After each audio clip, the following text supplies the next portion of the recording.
Today I will not be uploading a Road to Chrome episode. I will probably not upload another one of those episodes for a while.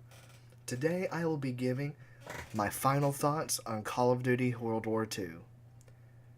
Honestly, I enjoyed the game.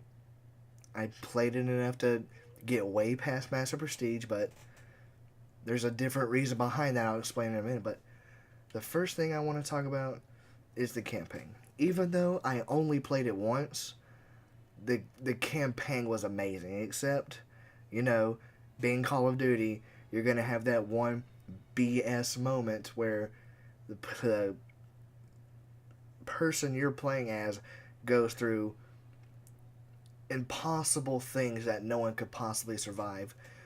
For for those of you who haven't played the campaign but want to, spoiler alert, like halfway through the campaign, you're trying to, I guess, chase this train down. The truck you're driving gets caught up under the train. The steam loco. It's a steam locomotive. I don't know how it's going this fast. It's going like 80 to 90 miles per hour. Well, as soon as you jump off the truck, the train crashes. Every single freight car's flying over your head, missing you by inches, going 80 miles per hour, and miraculously, not a single freight car hits you. That's Call of Duty for you. But overall thoughts on the campaign? Loved it. It had an amazing story. Now let's talk about multiplayer. The first week I was playing multiplayer because it was my first time going boots on the ground for 3 years. I mean, since 3 years. It was very difficult. I'm used to sliding into the enemy, dodging his bullets. It was definitely a change. Now, how do I say this nicely? The spawns were freaking horrible. I tweeted to Sledgehammer on numerous occasions to please fix the spawns on most of these maps. Did they? No. As big as the maps are, and the fact that your boots on the ground, you're not sliding and jumping and wall running, you still get spawn killed way too often. And they made it worse when they added infinite sprint. Why did they add infinite sprint? That's a mystery to me. But the map known as USS Texas, me and my friends refuse to play on that map. Why? Because it's Spawn Trap City. If you're pretty much whoever on the other team gets the first kill, that team wins. Because they're going to spawn trap you. They're going to keep spawning you on that one side of the map. And 90% of the time, you spawn right in their sights. USS Texas was broken. It was never fixed. They had almost a year to fix it. Don't know why they didn't. But we never played the map again. And when we play Infected, we don't play on V2. And I'm pretty sure you guys know why. Because everybody camps on top of the rocket and you cannot kill them. That's another thing about Infected. This is the worst Infected I've ever played. Because the Infected don't have throwing knives. How do you have Infected without throwing knives? The only thing Infected is good for in this game is completing orders like complete 35 multiplayer matches. Because of how quick Infected matches go, I can complete 35 multiplayer matches within 3 hours. That's the only good thing about Infected. I do enjoy it sometimes, but not that much. Was that it for multiplayer? Well, let me think here. Was that really all there was about multiplayer? I guess I could talk about the weapons. The weapons, I was kind of skeptical about all these semi-automatic weapons, but they're overpowered. And for semi-automatic weapons, they are extremely overpowered, even though they had to buff that weapon. The bar, I was confused when they put it in rifle class, when originally in World at War, it was actually a light machine gun. The grease gun, I hear people tell me it's in World at War, but I do not remember it in World at War. I'll find out tomorrow during my countdown series. Because I was actually supposed to upload this video Saturday and start my countdown series with Call of Duty 4, but I fell way behind, so I'm going to have to upload both of these videos today. I feel like they disappointed fans with this weapon not having that ridiculously high fire rate it's famous for. I guess they put it in this weapon because the recoil it reminds me of the Vesper from Black Ops 3.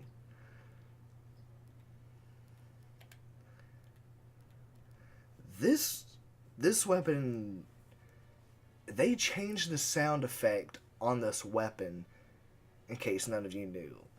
I have never known them to do that. I don't know why they did it. They didn't say anything about it. Just don't know why they changed it. The sniper rifle, okay. The sniper rifles I enjoyed. During when they launched the, what is it called? The HQ 24/7 mosh pit. That's when I was working with snipers. And I'm thinking, I'm gonna be forced to play these double XP playlists and not get any kills because I'm using a sniper on a small ass map.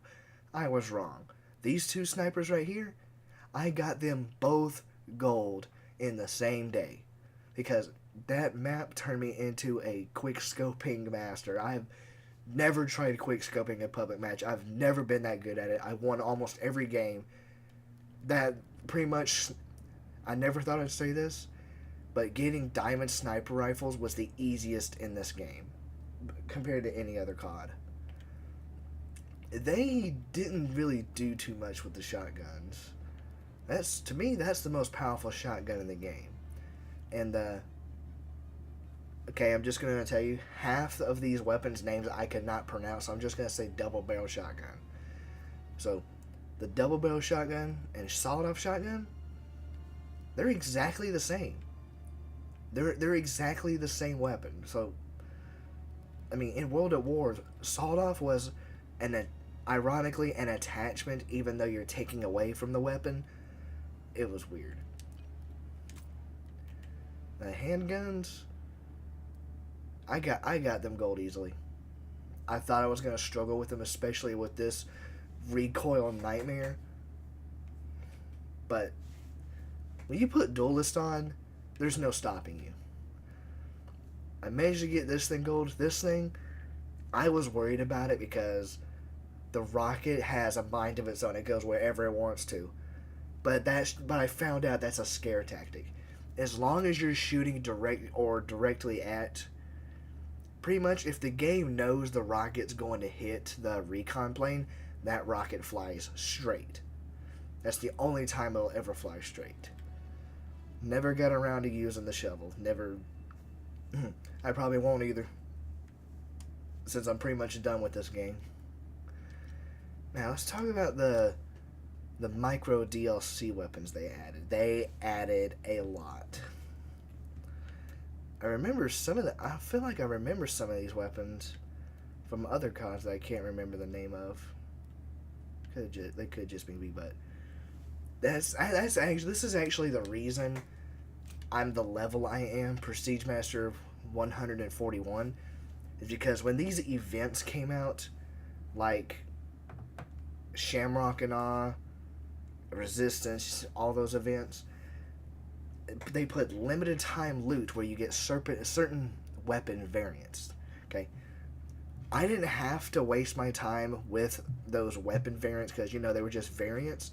To me, it was a quick and easy way to unlock weapon instead of grinding for a supply drop.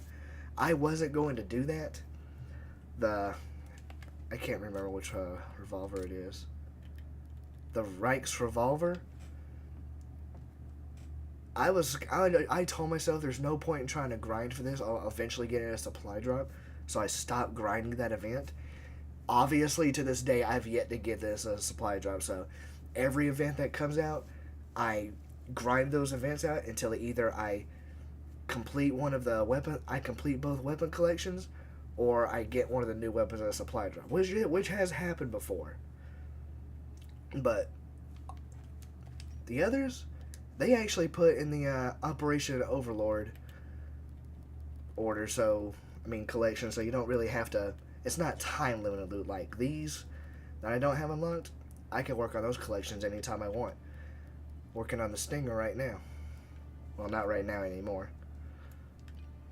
But yeah, because of those events, because of how I guess you could say fresh they kept this game, it had a lot of play value to it. I guess that's pretty much it as far as multiplayer goes.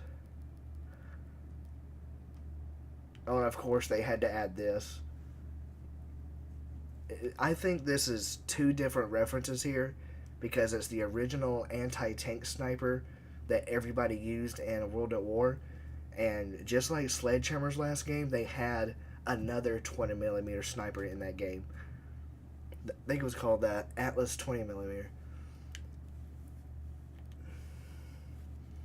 But as far as I know, oh, one more thing. The perk system was what's a nice word? Retarded. You could only use one fucking perk. I mean, what was Sledgehammer thinking with this when they told us we could only use one perk at a time, except for, you know, the new Commando Division that lets you use 2 basic trainees. To me, 2 is still not enough. I mean, even though they added the specialist basic training to where it lets you, like, pretty much how the normal specialist works, but I'm glad Black Ops 4 is going back to the traditional pick 10 system. Oh, and, damn it, I just thought of it. What the hell was it? I literally just thought of it, too.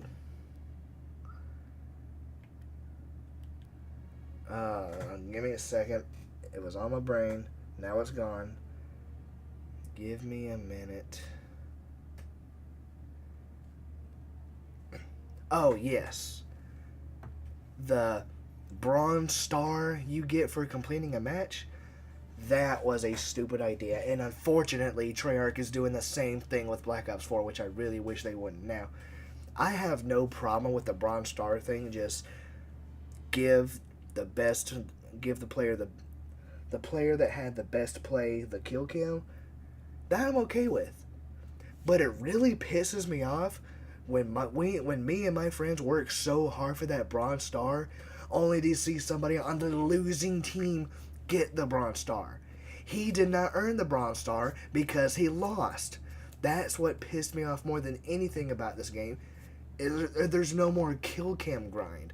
I love getting close to the end of the match and everybody's just grinding for that final kill cam. I guess since Treyarch's doing the same thing, we'll never have that thrill anymore. But I think that is finally it for multiplayer. Now, talk about custom games. Custom games was ruined for me. I'm the type of gamer, if I get bored, I'll just choose a random Call of Duty and just play bots. Now, I am very OCD, and that does not help me when I play custom games. I gotta do every map, every weapon, every camouflage in a certain order. It's complicated. I'm not gonna sit here and try to explain it, but the World War II game ruined that for me because, okay, let's start here. Even though I have all of my camos unlocked, you can't use them in custom games, even after you earn them. Why can't I use the camos that I worked for in custom games? I should be able to use them anytime, no matter what game mode I want. That's another thing about custom games. I was already kind of pissed off that you had to get all of your base divisions to first prestige in order to earn a V2 rocket. That wasn't an issue for me because by the time that I finally earned a V2 rocket, I had all of them at max prestige, and That's a video on my channel. Please go check it out. My reaction is priceless. That's the first nuke I've gotten since Call of Duty Ghosts, because Advanced Warfare and Infinite Warfare made it a pain in the ass. But even when you have your divisions at first prestige, you cannot earn a V2 rocket in custom games. I mean, it's custom games. You should be allowed to do whatever you want in custom games, but you can't. And some of these free-to-play maps they added to World War II, like Sandbox, Grostenhaus, if I'm saying that right, Keratin Winter, what was the other one? Crap, I can't remember. Oh, Headquarters. They never put those maps in custom games. So the only way you could play them is to play multiplayer. And they rarely pop up. I mean, to me, custom games for World War II was boring as hell. I mean, they added shipment. That's it. But that's all they added. I mean, it's like they just stopped caring about custom games. They just didn't give two shits about custom games, and that pissed me off. I love playing custom games. Only when I'm bored. But I couldn't do that with this game. There was literally nothing to do.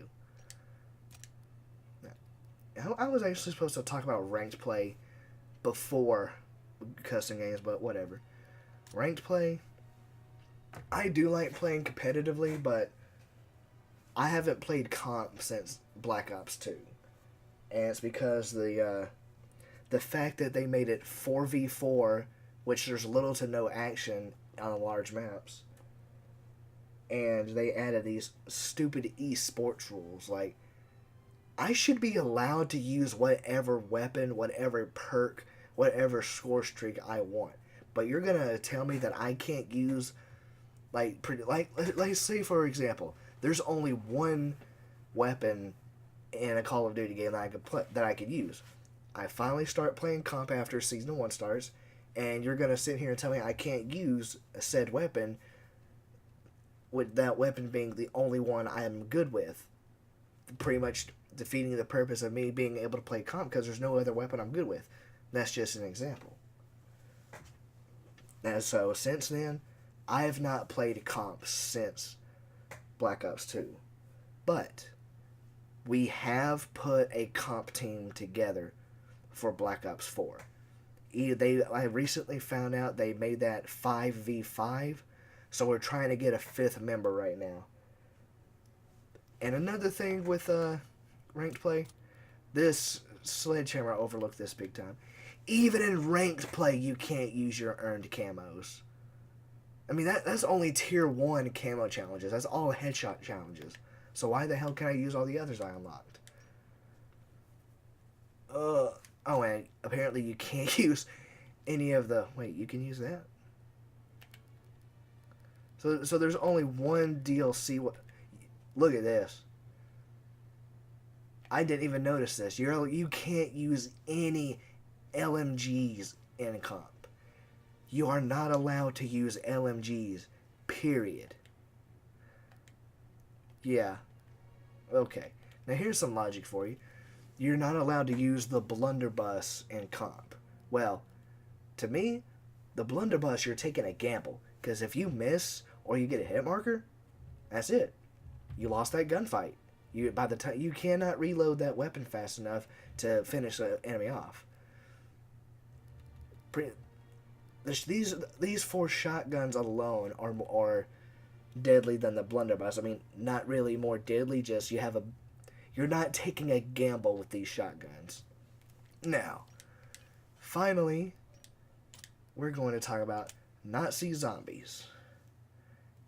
And let's give this a minute to load.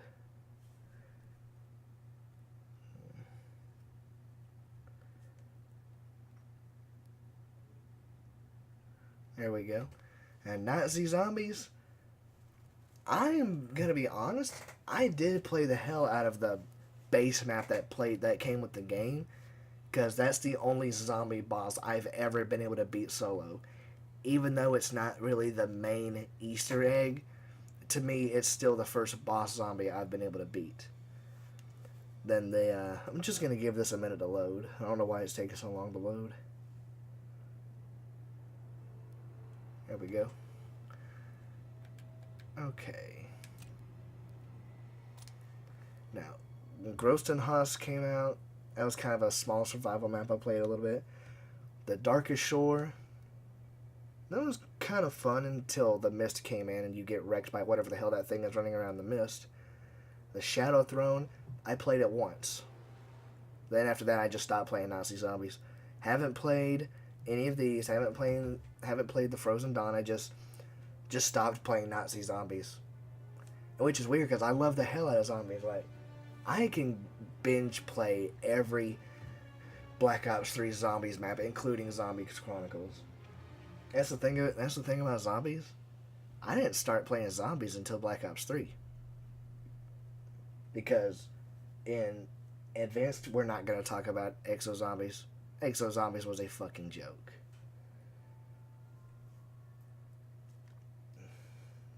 Yeah, that's pretty much it. But Black Ops 3 and Infinite Warfare zombies, those are the only zombies I enjoy now. Infinite Warfare's multiplayer was but the zombies, for Infinity Ward's first time doing zombies, they actually made it fun to play. I enjoyed the hell out of playing Infinite Warfare zombies. But we're not talking about Infinite Warfare. I don't know why I stopped playing Nazi Zombies. It had a decent progression system. I guess, to me, it was boring. I don't know why I say that. But I guess those are my final thoughts for Call of Duty World War II. Man, that was a lot. I didn't realize how many bad things there were about this game, especially custom games. But I'm going to get this video uploaded. Then I'm going to try to play some Call of Duty 4, because last year when I was doing my countdown series, the first game I started of COD 4, a modder banned me. I couldn't really tell if it was a ban or not, but no matter how many times I tried starting another game, resetting the game, resetting the PS3, it just would not let me load the playlist. Like, it would let me online, but it just wouldn't load the playlist. And my conclusion was, a modder banned me. Now, normally that would piss me off if we didn't have COD 4 remastered, which people hate for some reason, even though I enjoy it. That's another thing. That's another thing that I think is going to bring Black Ops, the Call of Duty series, back. Treyarch and Activision have said nothing about loot crates. That's going to be the best thing to ever happen to Call of Duty. Besides Blackout. Yeah, there's a lot of pro Fortnite players that are leaving that for Blackout. I'm just going to go ahead and say this now. Come October 12th, I'm going to piss off a lot of Fortnite players saying this, so if you don't want to get mad at me, just do the nice thing and go away. But a message to all Fortnite players: enjoy it while it lasts. October 12th, you're going to spend 30 minutes trying to find a full session in Fortnite Battle Royale. Then when the Christmas noobs finally get their hands on Black Ops 4, which I feel sorry for the Christmas noobs this year since they have to wait 3 months now. I really feel sorry for them. But come December 25th, when all the Christmas noobs get their copy of Black Ops 4, the Fortnite servers are going to be a barren wasteland of emptiness. So, again, everybody enjoy Fortnite while it lasts, because it's not going to last much longer. I knew I should have turned my notifications off, but see you in a minute with the first episode of Countdown to Black Ops 4.